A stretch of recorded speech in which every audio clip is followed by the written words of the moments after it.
أعوذ بالله من الشيطان الرجيم. بسم الله الرحمن الرحيم. السلام عليكم ورحمة الله وبركاته. الحمد لله رب العالمين، والصلاة والسلام أشرف الأنبياء والمرسلين وعلى آله وصحبه أجمعين. قال رب اشرح لي صدري ويسر لي أمري واحلل عقدة من لساني يفقهوا قولي. الله تعالى أعوذ بالله من الشيطان الرجيم. وننزل من القرآن ما هو شفاء ورحمة للمؤمنين ولا يزيد الظالمين إلا خسارا. أما بعد. Alhamdulillah, pertamanya marilah sama-sama kita merafakkan setinggi-tinggi rasa syukur kepada Allah di atas segala yang telah dilimpahkan ke atas kita semua, daripada sekecil-kecil nikmat sehinggalah sebesar-besar nikmat Islam dan iman. Mudah-mudahan dengan segala nikmat tersebut kita berusaha untuk menjadi hamba-Nya yang sentiasa bersyukur, beriman dan bertakwa kepada-Nya. Amin, insya-Allah. Dan alhamdulillah kita juga bersyukur kerana dapat untuk solat sama-sama berjemaah, dan kita duduk sebentar dalam antara waktu maghrib dan isyak ini. Kita duduk beriman sejenak. Mudah-mudahan dengan peluang dan ruangan yang Allah berikan kepada kita, kita isi dengan majlis-majlis ilmu dan tazkirah. Allah memberikan kekuatan, panduan dan pedoman untuk kita terus hidup di atas muka bumi ini, di atas jalan yang diridai oleh Allah. Amin, insya-Allah. InsyaAllah pada malam ini kita akan bincangkan tajuk meningkatkan kesihatan jiwa. Meningkatkan kesihatan jiwa ataupun qalbu melalui kaedah ataupun pendekatan riyadah an-nafs. Meningkatkan kesihatan jiwa melalui latihan kejiwaan menurut Imam Al-Ghazali. Dan tajuk yang kita nak bicarakan ini tajuk yang sangat penting untuk semua orang faham. Sebab apa? Bila sebut jiwa, qalbu, maka jiwa ini yang mengawal setiap anggota tubuh badan manusia. Bila sebut jiwa, jiwa itu ada padanya adalah akal. Akal menterjemahkan fikiran.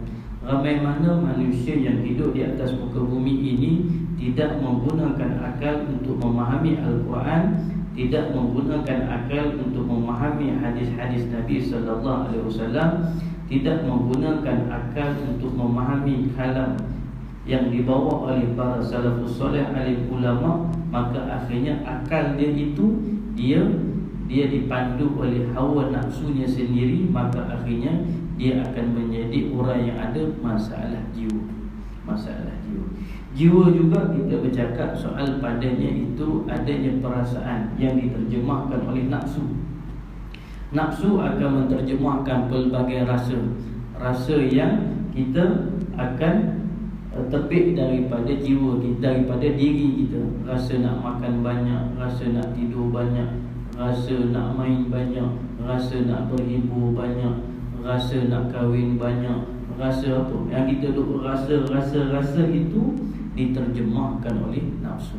Maka kegagalan manusia untuk memuruskan nafsu itu, maka akhirnya menjadikan kesihatan jiwanya itu menurun.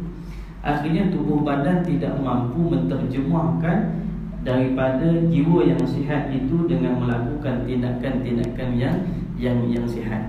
Sebab itu kalau kita jumpa ibu bapa, dia akan mengadu, "Ustaz, tak tahulah anak saya malas." Malas kenapa? Jiwa dia tidak menterjemahkan sesuatu yang positif yang boleh diterjemahkan pada tubuh badan dia. Tapi dia malas. Akhirnya balik sekolah ataupun pergi di sekolah pun dia nak bermain. Cikgu mengajar pun dia tak fokus. Balik ke rumah rasa nak tengok TV, rasa nak main game, rasa nak berhibur, tak nak membuka buku. Sebab apa? Jiwanya ada masalah. Begitu juga pada seorang suami. Seorang suami yang jiwanya tidak sihat, maka dia tak akan mainkan peranan. Sepatutnya dia sebagai seorang suami yang perlu mendidik ahli keluarganya untuk mendapat saadah, mendapat kebahagiaan, untuk mendapat sakinah, mendapat ketenangan, untuk dia mendapat mawaddah keluarga yang berkasih sayang. tapi tak berlaku kerana apa? Jiwanya itu tidak sihat. Bila jiwa tidak sihat, maka tubuh badan tidak sihat, actionnya tidak sihat, perilakunya tidak sihat, tabiatnya tidak sihat. Sebab apa? Sebab jiwanya tak sihat. Jadi kalau mulut tu bercakap perkataan yang tidak elok, suka mengumpat, suka memfitnah, seronok mencaci maki orang yang berlainan pandangan dengan dia ataupun berlainan kumpulan dengan dia, dia seronok caci orang, dia seronok maki orang, dia seronok perli orang, dia seronok herdik orang, tandanya apa? Jiwa tak sihat. Sebab itu perkataan-perkataannya juga perkataan yang tidak menyihatkan orang lain. Bila orang dengar tak sihat, mengeluarkan perkataan bodoh, perkataan bangang, perkataan bahlul, apalah perkataan-perkataan yang keluar itu tidak sihat. Sebab apa? Jiwanya tidak sihat. Ibarat seseorang yang tubuh badannya tidak sihat, apa yang berlaku pada tubuh badannya? Dia batuk. Dia batuk. Tubuh badan tak sihat, kita batuk. Batuk tu kalau batuk pada orang tak sihat kan? Sebab apa? Boleh membawa jangkitan. Kita bersih, badan tak sihat, jadi kita hidung pun jadi apa, sinus, maknanya hidung berair. Kemudian kita nak bersin, jadi kita bersin tu pun boleh membawa kepada jangkitan kepada orang lain. Jadi maknanya orang yang tidak sihat fizikal pun pasti akan membawa kesan-kesan yang tidak sihat juga pada orang yang ada sekelilingnya. Sebab itu bila dah ada virus coronavirus ini, kita diambil langkah berjaga-jaga. Dah ada company pun yang terpaksa kerja di rumah dan sebagainya, agensi kerja di rumah. Sebab apa? Ambil langkah berjaga-jaga supaya tidak berjangkit. Ini pula kita nak cakap soal permasalahan dalam hidup yang berpunca daripada kelemahan spiritual yang disebut oleh Imam Al-Ghazali, iaitu sifat-sifat mazmumah yang ada dalam jiwa yang menjadikan jiwa tersebut berpenyakit. Maka sebab itu kita kena sihatkan jiwa kita. Kena tingkatkan lagi kesihatan jiwa supaya akhirnya nanti diri kita dapat mengaplikasikan sifat-sifat mahmudah dalam jiwa, kata Imam tadi. Agar juga diri kita dapat mempertingkatkan ibadah dalam kehidupan seharian kita. Jadi orang yang malas nak ibadah, orang yang malas nak baca Quran, malas nak buat solat sunat, malas nak berzikir, malas nak berselawat, malas nak solat berjemaah, malas nak meninggalkan rumah yang dekat dengan surau, dengan masjid. Sebab apa? Dia ada penyakit, jiwa dia tak sihat. Jiwa tak sihat, sebab itu kita perlu bagi vitamin, kita perlu bagi antibody, kita perlu bagi antibiotik kepada jiwa. Maknanya begitulah. Sebab itu kaedah riyadah an-nafs ini perlu kita aplikasikan. Ibarat kita ni dah lama tak riyadah kan? Tak riyadah. Kita dah lama tak riyadah, jogging pun tak, main badminton pun tak, main futsal pun tidak, makan tidur balik kerja. Cuba suruh kita lari 1 kilometer pun kita dah, ya Allah, tak larat. Bolehlah sampai 1 kilometer, tapi balik pada lari tu, Allah, macam saya tuan-tuan, apa, hari Sabtu lepas merentah desa anak kita yang apa, dan jalur ni.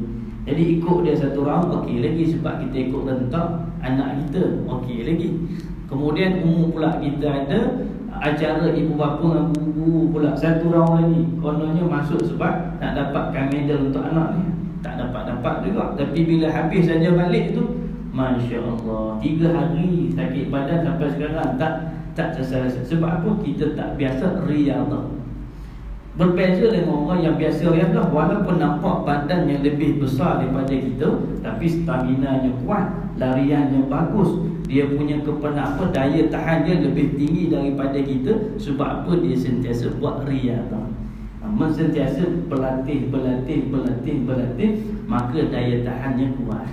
Begitu juga yang dimaksudkan oleh Imam Al-Ghazali, jiwa kita juga perlu riyadah, jiwa kita juga perlu dilatih. Dengan latihan kejiwaan itu, barulah kesihatan jiwa kita itu meningkat.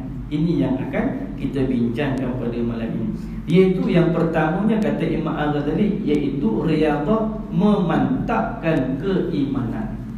Riyadah memantapkan keimanan. Keimanan merupakan suatu perkara penting dalam kehidupan manusia, kerana keimanan boleh memberikan kesan positif kepada kesihatan jiwa. Keimanan juga merupakan sumber segala kebaikan dan gambaran kepada salah satu komponen Islam yang paling mulia, sebagaimana yang dinyatakan oleh Imam Al-Ghazali. Imam Al-Ghazali kata apa? Iman ni adalah ketua kepada kebaikan, jalan kepada untuk melakukan kebaikan. Bila kita latih memantapkan iman kita, macam mana nanti kita akan lihat, maka kita akan membuka jalan-jalan kebaikan. Iman akan membuka banyak jalan kebaikan. Kenapa beza orang yang kita kata Islam sama Islam? Kan kita kata awak Islam, tapi kenapa dia Islam tutup aurat, awak Islam tak tutup aurat? Apa beza Islam awak dengan dia? Sedangkan menutup aurat tu perintah yang sama. Bezanya apa? Iman. Bezanya iman. Dia latih diri dia supaya menguatkan iman dia, walaupun mungkin dia juga ada perasaan nak tabarruj, dia pun ada perasaan nak cantik, nak lawa, nak make up, nak selfie supaya orang lain tengok, orang lain puji. Perempuan kan sifat dia, tapi dia tahan. Iman tu yang menahan diri dia daripada menunjukkan keinginan dia itu kepada orang, kerana dia tahu ada batas-batasan. Jadi memantapkan iman. Sebab itu iman. Ada orang kahwin sebab apa? Kahwin sebab tu kita tahu, awak ni kahwin bahagia saja. Ada kelemahan, ada kekurangan, kadang-kadang cukup, kadang-kadang tak cukup, tapi boleh sabar. Sabar itu kerana adanya iman.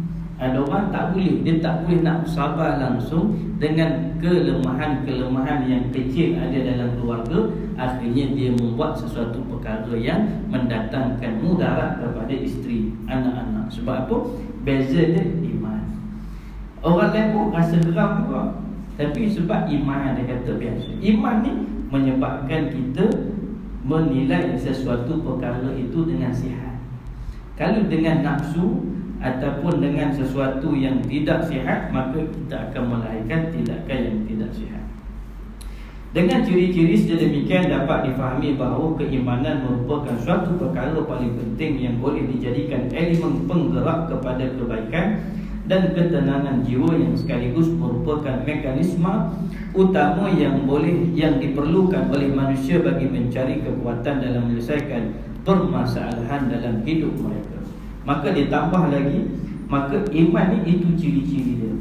Ciri-ciri iman menggerakkan kebaikan. Jadi sepanjang berkahwin orang, kita nak cerita sikit rumah tangga ni, sebab keluarga ataupun di rumah ni sebenarnya menggerakkan, punca utama dalam menggerakkan sesuatu yang baik ataupun sesuatu yang buruk. Jadi sebab itulah dalam keluarga ni mesti kita lihat apa yang menggerakkan kebaikan. Sepanjang kita dah berkahwin 10 tahun, 20 tahun, 30 tahun, 40 tahun, sejauh mana dah dengan perkahwinan kita, dengan keluarga yang kita ada, menggerakkan banyak kebaikan ataupun tak gerak tu kan. Daripada awal kahwin dulu, suami daripada malas semayang, 10 tahun kahwin malas lagi semayang. Daripada kahwin dulu 10 tahun, daripada tak cukup puasa, ni kita 20 berapa, 20 lebih, 28, 27 apa ni nak puasa. Daripada kahwin dulu, suami celang-celup puasa, dah 10 tahun kahwin pun tak cukup-cukup lagi juga puasa. Daripada kahwin dulu, isteri tak tutup aurat, dah 10 tahun tak kahwin, apa bertambah seksi lagi. Bukan bertambah tutup, dah kahwin 10 tahun pun dah anak 3 orang, bertambah seksi lagi. Maknanya tidak menggerakkan kebaikan. Ada anak daripada 1, 2, 3 tidak dididik, tidak dibentuk, maka anaknya bermasalah, membawa kepada keburukan pada masyarakat pula. Dah kahwin, bergaduh pula dengan keluarga mertua, bermusuh-musuhan antara satu sama lain. Dah kahwin, tak balik raya, berapa kali dah tak balik raya, macam-macam. Jadi masalah ni sebab apa? Kata Imam Al-Ghazali, tak ada ciri-ciri keimanan tadi yang sepatutnya dia menggerakkan. Bang, jom kita berjemaah, jom kita balik rumah ziarah mak ayah kita, jom kita bawa anak kita pergi masjid, Bang, jom kita pergi seminar meningkatkan ilmu kekeluargaan. Jom kita hantar anak kita pergi sini. Jom. Maknanya dengan keimanan itu dia buka jalan. Buka jalan apa yang nak buat pada keluarga. Jika tidak, tutup. Nak tambah TV. Daripada TV kecil tambah besar. Sebab apa? Tak best tengok cerita TV kecil tambah-tambah. Sekarang ni berita, nak tengok berita je. Tak best. Berita kecil sangat, beli TV besar. Daripada dulu pakai Astro, buang Astro, kita pakai Unify pula supaya dapat tengok apa internet lagi, YouTube lagi. Kita beli Smart TV, ada LCD. Kemudian daripada kipas tak seronok, tak panas, kita tambah lagi aircon. Duduk dalam bilik tak nak keluar-keluar. Hak tu saja kita nampak nak menambahkan keselesaan kepada hidup kita, tapi kita tak membuka jalan-jalan yang menggerakkan kebaikan yang sepatutnya keluarga kita ni dah dekat dengan Islam yang sepatutnya kita amalkan. Proses memantapkan keimanan turut melibatkan usaha memperkukuhkan keyakinan terhadap 6 rukun iman, termasuklah keimanan kepada Allah, malaikat, rasul, kitab, hari kiamat dan qada dan qadar Allah yang dibincangkan secara khusus oleh Imam Al-Ghazali dalam kitab Ihya. Maka kata Imam Al-Ghazali, proses Riyadhah An-Nafs tadi dalam kita memantapkan keimanan adalah kita perkukuhkan keyakinan percaya kepada Allah. Bila sebut percaya kepada Allah, ini satu benda yang sebenarnya motivasi yang tak boleh yang tak ada tolak bandingannya, kerana bila kita berpegang kepada Allah Tuhan yang Maha Esa, maka tak ada lagi tempat yang kita nak bergantung harap, kerana dia Maha berkuasa, dia Maha agung, dia Maha pemurah, dia Maha pengasih. Jadi kita yakin pada Allah. Bila ditakdirkan itu rezeki kita. Walaupun orang nak sailang kita, dia ambil rezeki kita dengan cara yang salah, Allah izinkan, dan kita redha, kita sabar, kita urus dengan jalan yang diajarkan oleh Islam, maka insya-Allah Allah akan beri balasan yang terbaik pada kita. Itu namanya yakin pada Allah. Apa benda yang kita tak nak tapi Allah beri, maknanya itu ujian. Kita tak nak ujian tapi datang juga. Kita tak nak susah, kita tak nak sakit, kita tak nak ada masalah, tapi datang. Yang datang tu namanya ujian. Maka keyakinan kepada Allah menyebabkan kita bersabar, dan kita yakini bahawa ujian yang datang itu untuk Allah tingkatkan keimanan kita kepada Dia. Kena yakin. Ada orang diuji macam-macam. Dan tadi pun saya bang sebelum datang sini, itu lambat sikit daripada rawang tadi, cerita macam mana diuji oleh adik-beradik sendiri, kan, saudara mara sendiri, berebut itu, berebut ini, berebut tanah, berebut duit, sampai sihir menyihir, sampai apa santau menyantau, kemudian sampai bila ni kena ni, daripada tahun 1994 lagi sampai sekarang masih lagi berurut-urut. Maknanya sebab apa? Diuji. Benda tak nak tapi ujian datang. Bila ujian datang, kita kena lihat kasih sayang Allah bersama dengan hamba-hamba yang diuji, selagi mana hambanya yakin bahawa yang beri manfaat, yang beri mudarat, yang izin manfaat, yang izin mudarat hanyalah Allah Azza wa Jalla. Bila dia datang, kita terima dan kita usaha untuk menghadapi ujian tersebut. Begitu juga percaya pada malaikat, percaya pada Rasul, kitab, lebih-lebih lagi Quran. Yang kita sebut Quran, dia sebut kitab umat Nabi Muhammad, iaitu Al-Quranul Karim, yang di dalamnya adalah sumber yang lengkap dalam memberikan pedoman, panduan untuk hamba-hambanya, dan umat Nabi Muhammad mendapat kejayaan di dunia dan akhirat. Tapi sayang, ramai mana yang mengambil panduan daripada Al-Quran. Yang boleh mengambil panduan daripada suratul Fatihah pun cukup lah. Tak payah ambil banyak lah. Maknanya kita ni sibuk sangat lah. Kita bekerja ke sana kemari, kita nak jaga keluarga, kita nak meneruskan kehidupan kita, komitmen banyak sangat. Kita nak jaga itu, kita nak jaga ini. Maka paling kuat kita dapat ikut Al-Fatihah pun cukup. Kalau faham taksir suratul Fatihah tu, Masya Allah, seolah-olah kita memahami Al-Quran sepenuhnya. Sebab apa? Ulmul kitab. Al-Fatihah ni ulmul kitab, ulmul Quran. Maknanya di dalam itu ada intipati yang cukup bermakna. Bila kita faham, maka hidup kita ini disandarkan kepada itu pun dah cukup. Kan dalamnya ada doa ihdinas siratal mustaqim, tunjukkanlah kami jalan yang lurus. Makna di situ kita mohon kepada Allah. Hanya Allah sahaja yang boleh memberi hidayah kepada kita. Dan doa yang paling penting untuk kita minta selain daripada doa-doa yang lain, ini yang paling penting, tak boleh kita tinggal, ialah minta hidayah. Kita dapat yang lain, tak dapat hidayah, kita jadi orang yang sesat. Kita ada harta yang banyak tapi tak ada hidayah, kita akan jadi orang kaya yang dilaknat oleh Allah. Kita ada ilmu pengetahuan tapi dengan ilmu itu tanpa hidayah, kita akan menjadi orang yang sesat dalam ilmu itu. Kerana semakin kita berilmu, semakin kita jauh dengan Allah Azza wa Jalla. Bila kita ada kuasa, kita ada pangkat, tanpa hidayah daripada Allah, maka kita akan menjadi penguasa yang zalim, penguasa yang menindas orang lain. Kerana apa? Hidayah itu tidak diberikan kepada kita.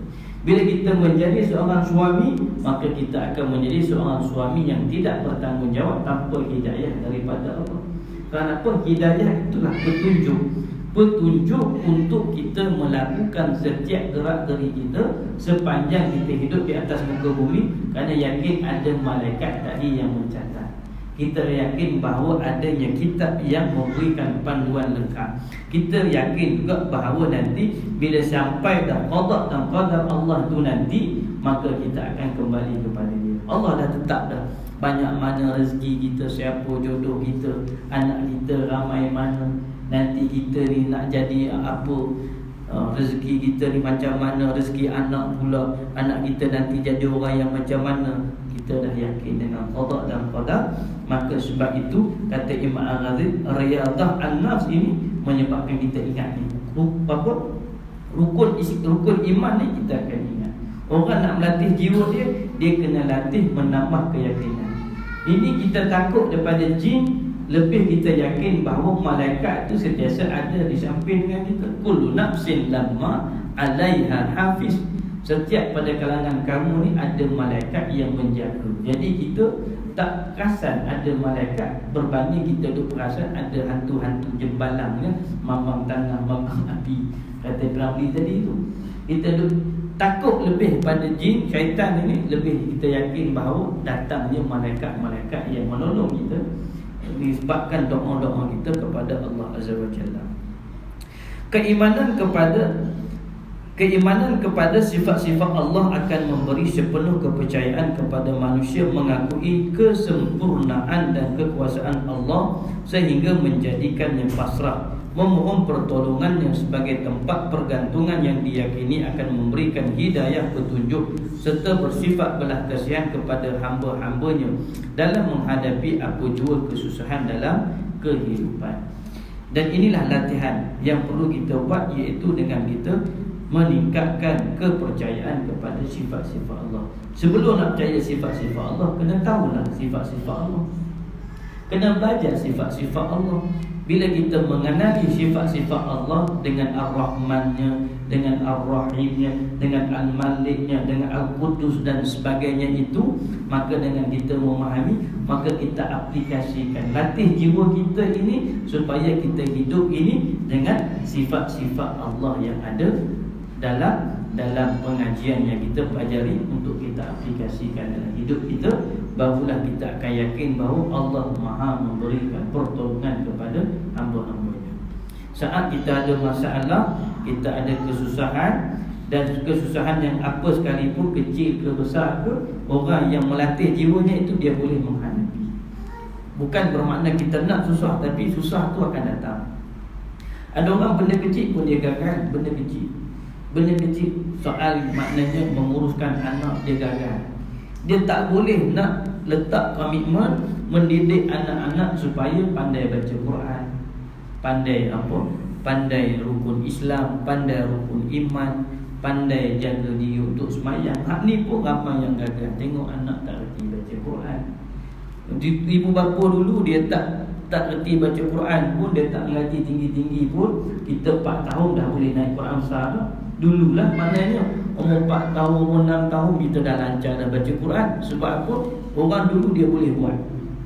Dia boleh buat benda tu mudah saja. Bukan kita yang mengajar anak kita, hantar saja anak kita pada guru. Orang dulu dah ada guru mengaji, maka dia disiplinkan saja anak dia. Lepas maghrib pergi mengaji, lepas maghrib pergi mengaji, lepas maghrib pergi mengaji. Bila dah pergi mengaji, itu disiplin. Semayang pergi mana pun jangan tinggal semayang. Tapi anak kita Masya Allah tak semayang. Sebab apa? Ibu bapa pun tak sembahyang. Kita selidik kenapa tak semayang, macam mana saya nak semayang. Duduk di rumah saya pun tak pernah nampak mak saya semayang. Duduk di rumah pun tak pernah nampak ayah saya semayang. Hak nampaknya mak ayah saya ni asyik bergaduh saja. Bila bergaduh bagi hamu macam-macam. Ini saya pengalaman sendiri lah. Pengalaman kita jumpa orang yang datang mengadu, memang dia kata gitu lah. Sampai tahap anak dah jadi depres. Anak dah suka jadi bersendirian, suka mengurung diri. Sebab apa? Asyik tu tengok mak ayah ni bergaduh antara satu sama lain, menggunakan perkataan-perkataan yang tidak baik, beri kesan pada jiwa anak-anak. Benda yang kecil pun kita gagal. Sebab apa gagal tadi? Kerana kita tak kita tak riadah an-nafs. Kita tidak melatih jiwa kita dengan sifat-sifat Allah tadi, dengan kita percaya sepenuhnya dan mengambil sifat-sifat yang disebutkan oleh Allah sendiri dalam Quran dan hadis-hadis Nabi. Dia itulah Al-Malik, dialah raja. Jangan kamu patuh kepada raja selain pada dia. Patuh yang macam mana? Patuh sepenuhnya. Maknanya dalam kita kata hidup, bukan makna kita tak patuh pada raja, tidak. Tapi maksudnya sepenuh kesempurnaan jiwa raga kita itu kepada dialah Al-Malik tadi. Begitu juga dengan sifat-sifat yang lain. Keimanan dapat membantu seseorang yang sedang berhadapan dengan masalah kehidupan, kerana keimanan yang tidak dicampur adukkan dengan syirik dan maksiat akan diberikan petunjuk ke jalan kejayaan di dunia dan di akhirat, serta dikurniakan keamanan atau bebas daripada azab di akhirat kelak, sebagaimana yang dinyatakan oleh firman-Nya, a'udzubillahi minasyaitonirrajim, alladzina amanu wa lam yalbisu imanahum bizulmin ulaika lahumul amnu wa hum muhtadun. Orang yang beriman dan tidak mencampur adukkan iman mereka dengan kezaliman, yakni syirik, mereka itulah orang yang mendapat keamanan dan mereka lah orang yang mendapat hidayah petunjuk.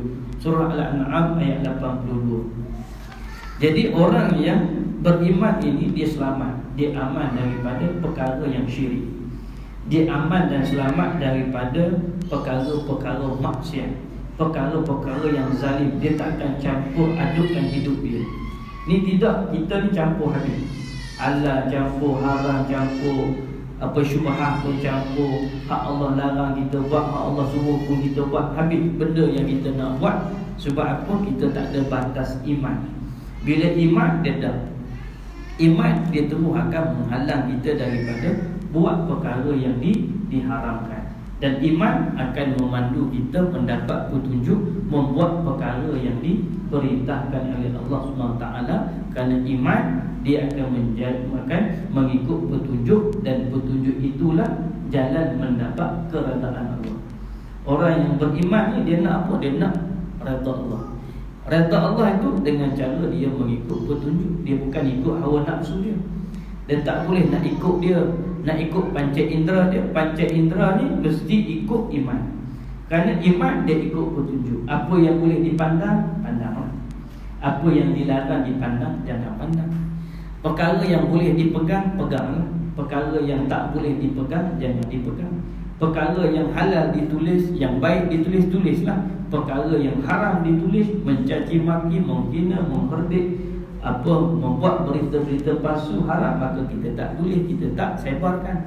Sebab apa? Iman. Ini yang disebutkan oleh Imam Al-Ghazali. Iman dia latih, kena latih.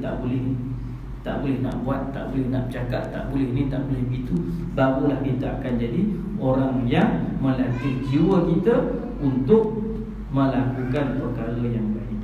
Perkara yang sama turut dinyatakan oleh Allah SWT dalam firman-Nya yang lain, di mana orang yang bertakwa akan diberikan petunjuk dan jalan keluar daripada masalah yang dihadapinya sebagaimana yang dinyatakan. Ini biasa kita baca. Wa may yattaqillaha yaj'al lahu makhraja. Dan sesiapa yang bertakwa kepada Allah dengan mengerjakan suruhannya dan meninggalkan larangannya, nescaya Allah akan mengadakan baginya jalan keluar dari segala perkara yang menyusahkan. Surah At-Talaq ayat yang kedua. Maka kata Ibnu Katsir, maksud ayat ini jalan keluar bermaksud menyelamatkan, bermaksud membebaskan seseorang daripada kesusahan di dunia dan akhirat. Maka maksud jalan keluar ni, Allah akan selamatkan kita, akan bebaskan kita daripada kesusahan dunia dan lebih-lebih lagi akhirat. Kalau dunia ni kita dah rasa susah, memang susah. Hidup atas dunia ni susah. Kita tengok Allah Akbar, macam mana orang Muslim di India dibantai. Tadi tengok satu video tadi, dibantai, ada satu video dibantai dengan kayu. Hak ni dibantai dengan cangkul yang apa? Cangkul tu dengan kapak. Tengok sampai habis lah. Allah Akbar. Tengok tu apa nak bagi rasa Allah susahnya ni. Susahnya situasi yang dia terpaksa hadapi. Bayangkan kena pukul tu sakit. Mulut ni dengan kayu ni, dengan cangkul ni. Tengok Allah sini. Kemudian orang yang tu ambil kapak, kena tempuk habis, terbentuk habis. Maknanya ada orang Allah susahnya nak amalkan hidup dengan Islam ni, ada ujian. Di Syria suhu dah negatif 6 darjah Celsius. Maknanya dia punya kemah pelarian, tempat pelarian itu macam peti ais. Duduk dalam kemah dia tu ibarat kita duduk dalam peti ais. Anak-anak Syria tak ada stoking, tak ada apa, tak ada selimut, tak cukup. Kemudian tak kena ada apa kemah-kemah yang rosak. Kemudian tak kena tampung lagi 250,000 apa pelarian yang datang lagi. Maknanya Allah susahnya dia. Kan sejuk peti ais, masya-Allah. Macam mana tak boleh gambarkan. Kita ni tak pernah duduk di negara yang sejuk, tapi masuk yang apa ICT pun dah cukup dah. Cuba masuk tak apa, pakai slipper je. Pernah saya try sekali masuk pakai slipper, kononnya bagus kuatnya mental kita, tak sampai seminit tuan-tuan lagi balik, lagi keluar. Sebab apa nak pakai kasut balik? Allah nak, sebenarnya nak rasa sejuk tak sejuk tu baru ais jadian. Bukan betul-betul lagi yang negatif 6 darjah Celsius ni. Tapi Masya Allah payahnya dia orang terpaksa hidup dalam keadaan menggigil. Tak kita yang tempat-tempat yang kekurangan bekalan air, tidak ada makanan-makanan yang bernutrien, kekurangan apa malnutrition, maknanya ada penyakit riket lah, penyakit macam-macam. Tapi susah hidup di dunia, tapi susah lagi hidup di akhirat sekiranya kita bawa tanpa amal yang diridai oleh Allah. Lagi susah. Nak masuk alam kubur Allah susah, Masya Allah. Nak masuk di padang mahsyar nanti, Masya Allah lagi payah. Nak lepas di tiang sirat tu, Allahu Akbar. Nak tunggu apa dihitung apa amalan, nak mendapat kanan ke kiri tu Allah tak. Perasaan yang kita masa tu Allahu Akbar tak dapat kita gambarkan. Na'udzubillah, kalau dah dimasukkan dalam api neraka, maka ketika itu kita rasa Allah susahnya hidup di sana kerana kita mengabaikan, merugikan peluang yang Allah berikan, duduk di atas muka bumi yang sementara. Orang Malaysia 63, 70 tu maksimum dah tu. Lebih tu subsidi. Maknanya kita pun hidup tak lama dah. Hidup pun tak lama. Tapi kita masih lagi nak menekankan hal dunia ini lebih daripada segala-galanya, sehingga kan kita lupa bahawa kita perlu membebaskan diri kita ni daripada susah dunia. Kalau kita bukan bidang itu, apa kita nak susahkan kepala otak kita kan? Kita ni tengok bila berlaku suatu isu ini umum, saya sebut secara umum, bila berlaku satu isu, kalau kita bukan duduk di dalam kelompok dan tempat itu dan bukan bidang kita pun, tak payah kita fikir susah-susah. Kan kita ikut saja orang pakar ni coronavirus, kita nak jadi pakar, tak payah kita ikut pakar. Kalau pakar kata kena pakai mask, kita pakai mask. Kalau pakar kata jangan pergi travel ke negara-negara tertentu, walaupun kita dah beli tiket, kita korban. Kerana sebab apa? Kita rujuk pada orang yang pakar. Yang kita berkerah juga, contohlah maknanya kita ikut yang pakar. Kalau kita bukan bidang kesihatan, orang suruh ambil vaksin kerana kita bidang bukan bidang kepakaran kita, maka kita ikut dia. Begitu juga dalam apa pun bidang kepimpinan, politik dan sebagainya. Tak payah kita nak susahkan hidup kita, kecuali orang tu memang dalam bidang tu, biar dia bersusah payah.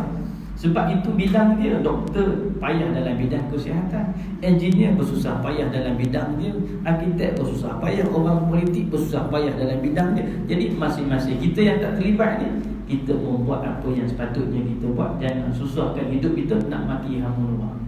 Jangan susahkan hidup kita nak buat teori yang bukan-bukan dalam bidang kita. Kerana apa?